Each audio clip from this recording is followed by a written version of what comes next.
Hi guys, welcome back to my channel. If you're new here, I'm Charity. Brinley is actually back there eating some Cheerios, but she saw me talking to the camera, so she's going to be over here in 0.2 seconds to come interrupt, but that's fine. Today's video, I wanted to talk to you guys about why I quit breastfeeding and like the real reasons behind it, and just be open and honest with you guys about it. So yeah, let's go ahead and get started. So to start off, I told you guys that I would update you guys. I have fully weaned Brinley from breastfeeding. And yeah, so she is no longer breastfeeding at all. My cycle has not returned yet, but it has only been a few days. But okay, so to start off, I started by weaning her only during the day. So she was still breastfeeding to go to sleep and during the night, but she was no longer breastfeeding at all during the day. So the reason for that was, honestly, I felt trapped. And I understand that some of this comes with being a mom and being young, but it was to the point where I couldn't do anything even if it was with her. So like going to a store became difficult because she wanted to be attached to the boob 24/7. And Austin, which is my husband, for anyone new that's watching, works. He's a farmer, so he works a lot of hours. So even if it was to go grocery shopping, it is very difficult to go grocery shopping with a child attached to your boob. So that got very difficult for me, and I couldn't do anything. I couldn't go shopping, grocery shopping. And then the only way she would go to sleep is if she was attached to the boob, and she would only eat in a certain position in order to go to sleep. And so that, and I couldn't move. She would keep the boob in her mouth throughout her entire nap. So if she was napping, I could not get anything done. And then when she was awake, she either wanted me to hold her or be on the boob. There was nothing in between. So I felt like I couldn't do anything. Now, if Austin was home and I wanted to go have coffee with a friend or even run to the store to pick up dinner, and he were to watch her, she would cry the second I left, and it wasn't for me, it was only for my boobs. So it was to the point, honestly, like I said, I felt trapped. I felt like I couldn't do anything. I felt like I couldn't go anywhere. I would sit in the house for weeks on end without even going outside other than to let the dog out. It even got to a certain point where we brought my dog over to my brother's because I didn't even want to go out to let him out because she wouldn't let me do that. So when Austin's home with her and she gets cranky, he can't console her. It's not that he won't, she won't let him. And I can't do it I couldn't do it unless I put a boob in her mouth, which made everything more difficult. The fact that she wouldn't sleep or anything like that. So my days were fully taken up by feeding her, or consoling her because that's all she wanted. So it was just a lot, honestly. So we cut out all day feeding, and that was really rough to start out with because she wouldn't take a bottle and she wouldn't take anything from a sippy cup unless it was apple juice. So we started, or water. She loved to drink water. So we started adding 1 scoop of formula to 4 ounces of water. And I know that's like completely wrong. That's not how you're supposed to do it, but that's the only way we could get her to drink it. And then I would still feed her at night. That way she was getting the nutrition. And then at this point, she was eating a lot more solid foods during the day. And each day I slowly upped that amount of formula by a little bit.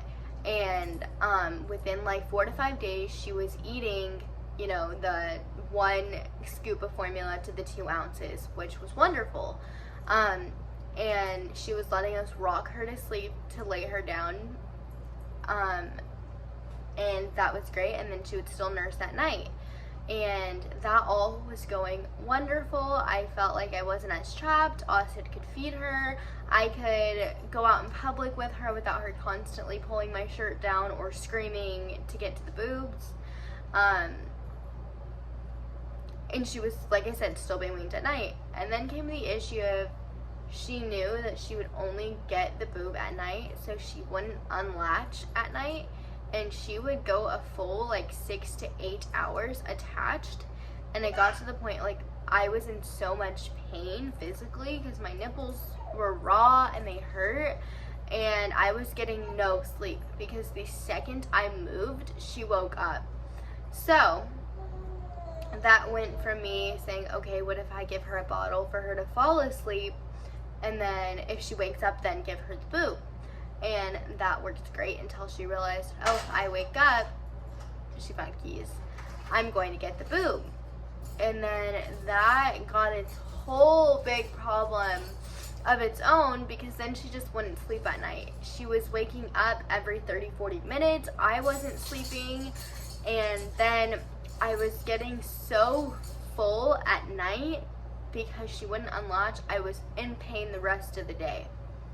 So I was talking to Austin, and we both decided that it was just time, for my mental health, for me to not feel like I'm constantly trapped, constantly not knowing what to do, not being able to leave the house. Honestly, I got to the point where I felt depressed, and obviously breastfeeding should not feel like that. No one should feel like that. And it was just because she was so dependent on me because I had the boobs and wouldn't eat anything else. Then it became an issue. So once she started taking the formula and liked the formula and eating more solid foods during the day, we decided that it was just time to fully wean her. And so it's been about 4 days that she has had no breast milk at all. And now I want to go in a little bit of the process of weaning, because a lot of people say, okay, cut out one feeding. I talked to my doctor, who said that either way, there's no correct way to do it and there's no wrong way to do it. He told me if I cut cold turkey, it would actually be easier on her and harder on me, and if I did one feeding, it would be easier on me and harder on her. The reason he said that was, if it's cold turkey, she won't get confused of why am I getting the boob this feeding but not this feeding. But it would be harder on me because I would get engorged and be in a lot of pain until my breast milk dries up. And the other way around, it would be easier on me because it'd slowly be cutting out one feeding at a time, so my breast would regulate to making less and less and less until none. And it would be harder on her because of the confusion. So, how we decided to do it was cold turkey, obviously, except for at night, and then we cut that out. And honestly, that worked great. The first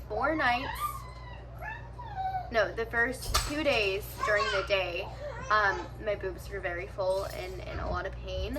But I did have that release at night of her draining them, and it went really good until she started eating all night, and then that caused the engorgement issue again. Sorry. But then during cutting cold turkey at night, so cutting all together, the first 4 days, because this is the 5th day, I was in a lot of pain, like to the point where my boobs actually started to bruise on the top from being so full. I have at least 4 clogged milk ducts I could count. I still have one on this side, but other than that, the other ones have pretty much drained. The only thing that made them feel better was warm baths or ice. And I did take ibuprofen a couple nights just to calm down the swelling, because it got very swollen and painful. today has been the first day that I feel like I can actually lift my arms and not hurt, other than that one clogged milk duct on this side. But all in all, I feel like my mental health has improved a lot, because I was actually able to leave her with her Nana for 3 hours while I went on the truck with Austin for harvest, which was amazing. That was the first time we were both actually away from her since she was born, and she will be 10 months at the end of this week. So that's crazy. I feel like I can take her into stores and not have to worry about getting my shirt pulled down or her having a full meltdown 20 minutes into it, because she can just take a sippy cup. She doesn't take bottles. That's okay. I feel like if I need to, I can leave her with a family member. We are getting a lot better of sleep. Our next thing that we want to do is try to sleep train her into sleeping in her own bed, and I will definitely give you guys updates on that. But yeah, so I did not make it to a year like I wanted to, which is sad. I made it to almost 10 months, and I'm very proud of that. And I think there's a point that you have to put your mental health first. Ooh, sorry. It's been a long day. I think there's a point where you have to put your mental health first, and fed is best at the end of the day. So yeah, that is why I quit breastfeeding completely, and I just want to be open and honest with you guys, because I know that I can't be the only one feeling this way. But yeah, if you guys liked this video, please give it a thumbs up. Obviously this is not my normal content, but I did wanted to just give you guys that update. She's planning dog food now. 1 second. The last update I want to give you guys is on the 1st of this month, I will be getting a camera, and I will be getting a new laptop to stop funny, to be able to edit videos. So our video quality should be going a lot, like going way up in quality and quantity now that I can actually edit and record, and it won't be on my phone. So yeah, I'm really excited. So yeah, if you guys like us and you like seeing us, you want to follow along with our story, please stay tuned and subscribe down below. Hit that thumbs up. Comment if my comments are open. And yeah, we'll see you next time. Bye, K-Fam. Oh yeah, stay tuned to watch our family grow.